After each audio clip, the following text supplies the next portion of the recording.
Hello students, we are studying the history of class 10th, chapter 1, the rise of nationalism in Europe.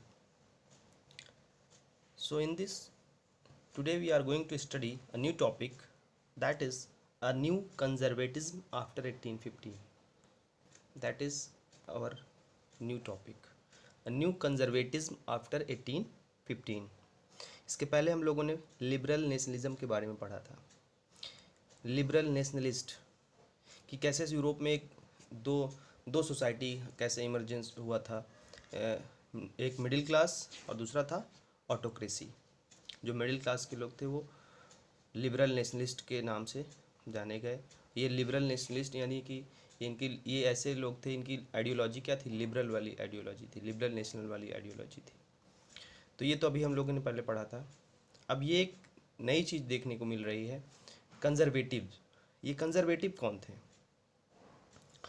Conservatives Following the defeat of Napoleon in 1815, European governments were driven by a spirit of conservatism. आपको याद है कि Napoleon की defeat के बाद, जब Napoleon हार जाता है वाटरलू के युद्ध में, ब्रिटेन, रसिया, प्रूसिया और ऑस्ट्रिया मिल करके उसे हरा देते हैं। उसके बाद का जो सिचुएशन होता है यूरोप में, यानी कि कंजर्वेटिव्स के पास पावर आ जाती है। ये लोग अपने हाथ में पावर ले लेते हैं, यानी वही जो ब्रिटेन, रसिया, प्रूसिया और ऑस्ट्रिया के लोग होते हैं, ये वही लोग हैं जो ऑटोक्रेसी से बिलोंग करते थे, यानी मोनार्क सिस्टम के जो पहले राजा महाराजा हुआ करते थे। तो ये वही लोग हैं। इनको कंजर्वेटिव क्यों कहा जाता है? कंजर्वेटिव का मतलब ये है कि ये अपनी जितनी भी ट्रेडिशन, कल्चर, जो तो जितनी भी पुरानी चीज़ें हैं उनको ये ले करके चलना चाहते हैं। क्योंकि आपको मालूम है कि नेपोलियन ने यूरोप को बहुत मॉडर्नाइजेशन यानी मॉडर्नाइज करने के लिए बहुत सारे स्टेप्स लिए थे, बहुत सारी उसकी पॉलिसीज़ थी जिसके थ्रू पूरे यूरोप को मॉडर्नाइज किया उसने कोशिश की।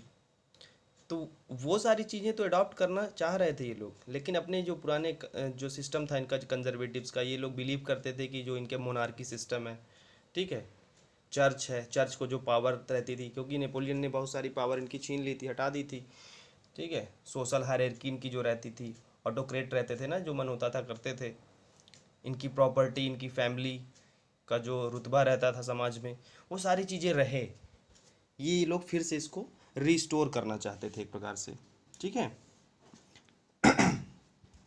और इसको रिस्टोर करने के साथ साथ जो मॉडर्नाइजेशन हुआ था नेपोलियन के टाइम में, जो नई चीज़ें नई चीज़ों से इंट्रोड्यूस कराया था नेपोलियन ने यूरोप में लोगों को, उसको भी ये लोग रिस्टोर करके चलना चाहते थे, ठीक है। तो ये एक प्रकार के वो ऐसे लोग जो मोनार्की सिस्टम को फिर से एक बार से लाना चाह रहे थे, ठीक है।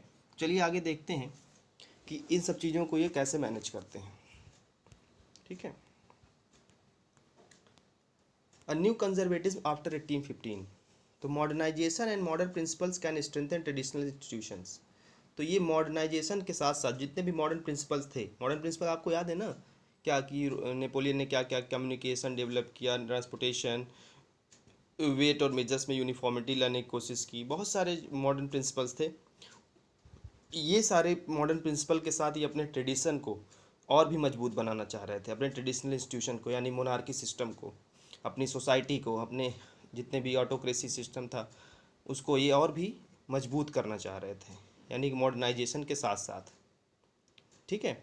एग्जाम्पल जैसे कि इनकी आर्मी मॉडर्न हो, भाई आर्मी कैसे मॉडर्न होगी, क्योंकि उसने नेपोलियन से बहुत सारी चीज़ें सीखी। इनकी ब्यूरोक्रेसी इफ़िशिएंट हो। ब्यूरोक्रेसी क्या होती है? ब्यूरोक्रेसी वो है जैसे कि हमारे देश में जो गवर्नमेंट का सिस्टम है, लेजिस्लेचर, एग्जीक्यूटिव और जुडिशरी, तो जो एग्जीक्यूटिव वाला पार्ट है वो ब्यूरोक्रेसी होता है, ठीक है। यानी कि हिंदी में बोले तो इसको नौकरशाही कह सकते हैं, कि यानी कि जो जो जो लॉ को या जो भी स्कीम्स को इम्प्लीमेंट करवाते हैं वो एग्जीक्यूटिव या ब्यूरोक्रेट कहलाते हैं, या ब्यूरोक्रेसी। तो इनकी जो ब्यूरोक्रेसी हो तो ये एफिशिएंट हो, तो इस सब के साथ ये चल रहे थे। कौन? कंजर्वेटिव। अब ये कंजर्वेटिव तो समझ में आ रहा है ना कंजर्वेटिव कौन थे। अब ये इनके साथ ये जो आईएज़म लगा है, कंजर्वेटिज्म, नेशनलिज्म, ये आईएज़म का मतलब समझते हैं आप क्या होता है? हर एक ज़्यादातर वर्ड में लग जाता है, सोशलिज्म, नेशनलिज्म, कंजर्वेटिज्म, मतलब ये इस आईएसएम का मतलब क्या होता है? आइडियोलॉजी होती है। आईएसएम का मतलब क्या होता है? आइडियोलॉजी। यानी कंजर्वेटिव की क्या आइडियोलॉजी है, नेशनलिस्ट की क्या आइडियोलॉजी है, तो वो अपनी आइडियोलॉजी के हिसाब से चलते हैं, उसे कहते हैं कंजर्वेटिज्म या नेशनलिज्म। नेशनलिज्म में नेशनल वाली आइडियोलॉजी रहती है। Excuse me. क्लियर हुआ?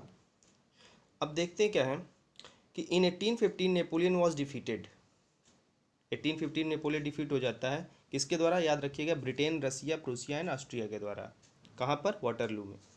European powers met at Vienna. ये जो यूरोपियन पावर रहती है जिसने डिफीट किया नेपोलियन को, ये सारी पावर आपस में यूनाइट होती है और ये एक मीटिंग करती है। कहाँ पर? वियना में। वियना कहाँ है? ऑस्ट्रिया में। वियना कहाँ है? ऑस्ट्रिया में। वहाँ पर मीटिंग बुलाई जाती है जिसे हम ट्रीटी ऑफ वियना ऑफ 1815 के नाम से भी जानते हैं। दिस इज इम्पॉर्टेंट पॉइंट, जिसे हम ट्रीटी ऑफ वियना ऑफ 1815 के नाम से भी जानते हैं। The Vienna Congress was hosted by Austrian chancellor Duke Metternich. ये जो वियना कांग्रेस होती है, यानी जो मीटिंग होती है वियना में, उसको कौन होस्ट करता है? उसको होस्ट करता है ऑस्ट्रियन चांसलर ड्यूक मेटरनिक। ये नाम याद रखिएगा, आपको आगे आने वाले समय में बहुत बार ये नाम मिलेगा आपको। ठीक है, ड्यूक मेटरनिक जो कि ऑस्ट्रिया का चांसलर रहता है, वो इस मीटिंग को होस्ट करता है। ड्यूक का मतलब राजकुमार होता है। ठीक है, क्लियर हुआ यहाँ तक? आगे देखते हैं। ठीक है, अब ये जो ट्रीटी ऑफ वियना है 1815, यानी जो ये लोग मीटिंग की बुलाए नेपोलियन के हारने के बाद कि यूरोप का नया समाज जो है, यूरोप की सोसाइटी, यूरोप की जितने भी गवर्नमेंट, यानी कैसे होगा, तो इस ट्रीटी में ये सारी चर्चाएं होती हैं। इस ट्रीटी के कुछ पॉइंट यहाँ पर मेंशन है, आप इसको ध्यान से देखिएगा। क्या पहला पॉइंट क्या? Bourbon dynasty was restored. अब ये बर्बन नाम आपने सुना होगा। बर्बन वही है जहाँ से डायनेस्टी, बर्बन डायनेस्टी वही है जो लुइस 16 से बिलोंग, क्लास 9th में आपने पढ़ा होगा, याद है? लुइस 16 किस डायनेस्टी से बिलोंग करता था? Bourbon dynasty.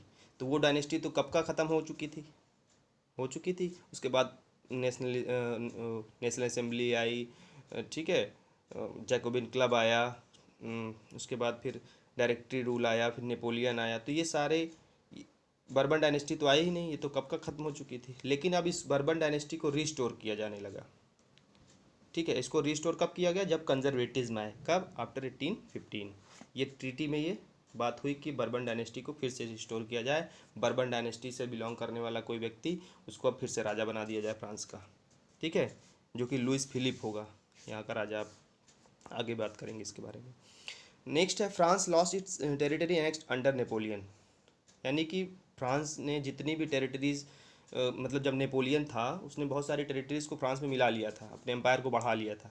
इसको मैं आपको मैप के थ्रू दिखा देता हूँ कि फ्रांस में ये कैसे, जब नेपोलियन था, अभी आप देख लेंगे आगे है, तो उसने बहुत सारे टेरिटरीज़ को अपने मतलब एम्पायर को बढ़ा रहा था ना। आपको मालूम है कि मैंने बताया था नेपोलियन कोड में कि जब नेपोलियन आया था तो उसने अपनी सबसे पहला काम क्या किया था? अपने एम्पायर को एक्सटेंड किया था। तो जितने भी टेरिटरीज उसने अपने कब्जे में ली थी उसको तो सबसे पहले छुड़ा लिया गया।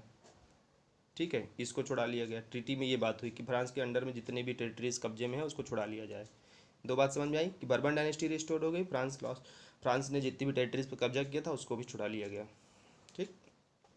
Now third point, steps were taken to prevent French expansion. अब एक ऐसा कदम लिया गया कि आने वाले समय में, भविष्य के भी देखा जा रहा था, अभी फ्यूचर को लेकर चल रहे थे कि आने वाले समय में, जैसे मान लीजिए अभी हम लुइस फिलिप को फ्रांस का राजा बना देंगे तो कल को वो भी नेपोलियन की तरह ना हो जाए और कल को फिर यूरोप में वो पूरा कब्जा करने लगे। ठीक है, टेरिटरी को एक्सपेंड करने लगे। तो कुछ ऐसे कदम उठाए गए कि जिससे कि फ्रांस जो है आगे न बढ़ सके किसी दूसरे एक्सक्यूज मी, फ्रांस जो है दूसरे टेरिटरीज पर कब्जा ना कर सके। तो इसके लिए क्या किया गया कि जैसे मान लीजिए ये फ्रांस है, ठीक है, ये फ्रांस है, इसके आजू बाजू जितने भी कंट्रीज़ हैं आसपास, ये है, तो इस इन कंट्रीज़ के बीच में यहाँ पर क्या किया, एक बफर जोन बना दिया, एक ऐसे टेरिटरी बना दी वहाँ पर कि जैसे मान लीजिए फ्रांस कब्जा करना चाहेगा इस पर, तो सबसे पहले इसको इससे मिल करके जाना होगा, इससे निपटना होगा, तब जाके यहाँ वो कब्जा कर पाएगा। तो ये फ्रांस के आजू बाजू कुछ ऐसे ही बफर जोन क्रिएट कर दिए गए, यानी कि कुछ स्मॉल टेरिटरीज क्रिएट कर दी गई जिससे कि फ्रांस आगे चल करके अपने आप को एक्सपैंड ना कर सके। क्लियर हुआ? अब नेक्स्ट पॉइंट है हमारा, German confederation was left untouched. German जो कॉन्फेडरेशन थे जो कि फ्रांस नेपोलियन के टाइम में थे, it was set up by Napoleon. There was 39 states German confederation of 39 states that had been set up by Napoleon was left untouched. इसको नहीं छुआ गया, जितने भी जर्मन कॉन्फेडरेशन में नेपोलियन ने सेटअप किया था उसको एज इट इज़ रहने दिया गया। ठीक है, ये चौथी बात हो गई। नेक्स्ट है main intention was to restore the monarchies that had been overthrown by Napoleon. तो ये ट्रीटी ऑफ वियना का जो मेन इंटेंशन का था वो इसका मतलब कि ये जो कंजर्वेटिव्स थे जितने, इन सब का क्या इंटेंशन था, मेन टारगेट क्या था, it to restore the monarchies, यानी मोनार्की सिस्टम को फिर से रिस्टोर किया जाए। And that had been overthrown by Napoleon, जो कि नेपोलियन ने इसको ओवरथ्रो कर दिया था, मोनार्की सिस्टम को एबॉलिश कर दिया था। ठीक है, तो इसको फिर से इस्टेब्लिश किया जाए। तो ये तो बात हो गई ट्रीटी ऑफ वियना की। तो ये सारे इंपॉर्टेंट पॉइंट हैं आपके ट्रीटी ऑफ वियना में, ये सारी बातें हुई। ठीक है, ये इसको आप ध्यान से पढ़ लीजिएगा। अभी हम देखते हैं कि जो कंजर्वेटिव्स थे, ये कंजर्वेटिव्स थे कैसे। Conservatives regime was autocrat. Conservative का जो रिजाइम था, रूल था, पीरियड था, ये ऑटोक्रेट था। ऑटोक्रेट का मतलब आप समझते ही होंगे, जो कि एक डिस्पोटिक पावर किंग कह सकते हो, कि जो चाहे कर सकता है, किसी की सुनता नहीं है, वो उसके हाथ में पावर होती है, वो अपने मन की करेगा। जैसे फ्रांस में लुई 16 के बारे में आपने पढ़ा था कि वो अपने मन की करता था, जब चाहे जिस पर टैक्स लगा देता था। ठीक है, तो ऐसा ऑटोक्रेट सिस्टम हो गया आप कंजर्वेटिव्स का। Now the impose censorship law, इसने क्या, जो कंजर्वेटिव का आया तो भाई इनके हाथ में पावर थी तो कुछ भी कर सकते थे, तो इन्होंने सबसे पहले क्या किया, सेंसरशिप लॉ को इम्पोज कर दिया। भाई जो सेंसरशिप को किसने अबॉलिश किया था, नेपोलियन ने, बंद कर दिया था नेपोलियन ने सेंसरशिप, लेकिन इसको फिर से कंजर्वेटिव ने इम्पोज कर दी, फिर से शुरू कर दिया। अब ये सेंसरशिप है क्या, जानते हैं आप? सेंसरशिप वो है जैसे कि कोई भी चीज़ मान लीजिए आपके न्यूज़पेपर में प्रिंट करना है, बुक में छापना है, तो वो सारी चीज़ें विदाउट परमिशन के, विदाउट हेड के परमिशन, या हेड का मतलब जैसे मान लीजिए राजा है, बिना राजा जब तक उसको चेक नहीं करेगा कि क्या छपने जा रहा है, तब तक बिना उसके देखे ये पब्लिश नहीं हो सकता है। इसका कारण जानते हैं क्यों ऐसा किया गया, कि जो फ्रेंच रिवॉल्यूशन हुआ था ना, तो उसकी बातें लोग ना कर सकें, मतलब उसकी बातें हमारे मतलब देश में अब हो ही ना। फ्रेंच रिवॉल्यूशन में जैसे नेपोलियन आया, डायरेक्टरी रूल, नेशनल असेंबली बनी, तो ये सारी बातें हो ही ना, जिससे लोग कल को रिवॉल्ट फिर ना कर दें। तो ये सारी बातें कोई नहीं जानेगा, नहीं डिस्कस करेगा, तो ये सारी चीज़ें होंगी ही नहीं, रिवॉल्यूशन ही नहीं होगा, ना रिवॉल्ट होगा कहीं पर। ठीक है, इसलिए सेंसरशिप को इम्पोज किया गया कि कोई भी चीज़ प्रिंट होने से पहले उसको सेंसर किया जाएगा। क्लियर? लेकिन मान लीजिए बुक में आप छापना बंद कर देंगे, न्यूज़पेपर में छापना बंद कर देंगे, कोई नहीं पढ़ पाएगा। लेकिन यहाँ पर एक बात और है, the memories of French revolution continue to inspire for another revolution. लेकिन जिसके लोगों, वहाँ के लोगों के दिमाग में तो ये बातें थी ना कि फ्रेंच रिवॉल्यूशन हुआ था, क्या क्या हुए थे, कैसे रिवॉल्ट, कैसे गवर्नमेंट बार बार चेंज हुई थी, कैसे नेपोलियन आया था, तो ये सारी बातें लोगों के दिमाग में तो थी। तो यही, इसी दिमाग में जो बातें थी, यही लोगों को इंस्पायर की किस लिए, अनदर रिवॉल्यूशन के लिए, कि कल को जो आने वाला जो रिवॉल्यूशनरी पीरियड है वो ये मेमोरी, जो फ्रेंच रिवॉल्यूशन की मेमोरी है, वही उनको इंस्पायर की लोगों को। ठीक है, यहाँ तक क्लियर हुआ? ये तो ऑटो कंजर्वेटिव्स का जो रूल पीरियड था, कि इन्होंने क्या किया, इम्पोज किया सेंसरशिप को, और इनका जो रूल पीरियड था वो ऑटोक्रेट था। लेकिन अभी भी इन सेंसरशिप को इम्पोज करने के बाद भी लोगों के दिमाग में तो रिवोल्यूशन वाली बातें चली रही थी, इसलिए अनदर रिवोल्यूशन को उजागर होने से पहले ही लोगों के मन में ये बातें चल रही थी, और वो इंस्पायर हुए किससे, फ्रेंच रिवोल्यूशन से। क्लियर हुआ? चलिए आगे देखते हैं कि नेपोलियन के टाइम में और 1815 के टाइम में मैप का सिस्टम क्या था, कैसे। ये फ्रांस है, ये ब्लू कलर आप देख रहे हैं ना, ये फ्रेंच यूरोप, ये फ्रांस है। ठीक है, ये फ्रांस है। अब इसमें जितना भी है ये सब टेरिटरी एक्सपैंड की थी नेपोलियन ने, जितना ये ब्लू कलर आप देख रहे हैं, ये कंट्रोल्ड बाय नेपोलियन, ये नेपोलियन ने इसको पूरा कंट्रोल करता था, अपनी टेरिटरी को एक्सपैंड किया था उसने। लेकिन जब यूरोप 1815 में कंजर्वेटिव्स के हाथ में नेपोलियन डिफीट हो गया, तो मैप पूरा चेंज हो गया। अब देखिए फ्रांस यहीं तक बचा। ठीक है, ऑस्ट्रियन एम्पायर हो गया, यहाँ पे ऑटोमन एम्पायर हो गया।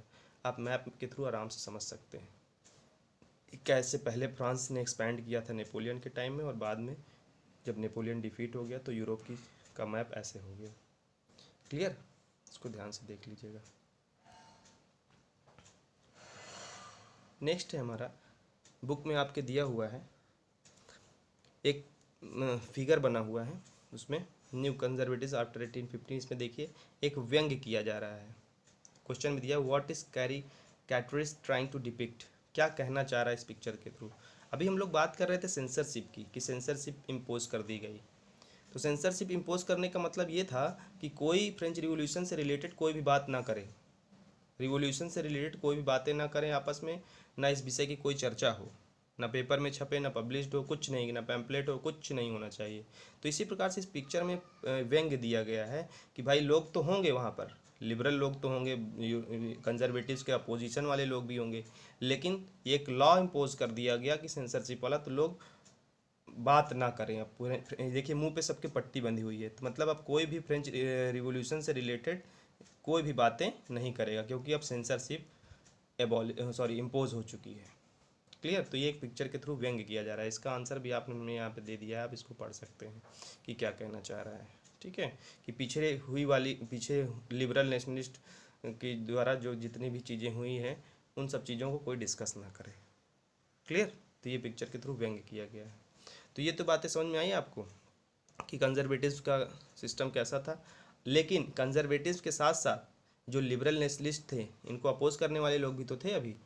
तो एक दूसरी तरफ एक नई सोसाइटी क्रिएट हो रही थी रिवोल्यूशनरीज़ की। तो वो रिवोल्यूशनरीज़ के बारे में भी हम नेक्स्ट वीडियो में डिस्कस करेंगे कि वो लोग कैसे क्या करते हैं, कंजर्वेटिव्स को कैसे अपोज करते हैं, ये कौन थे रिवोल्यूशनरीज़। इस नेक्स्ट वीडियो में हम लोग डिस्कस करेंगे इसको। क्लियर। Thank you.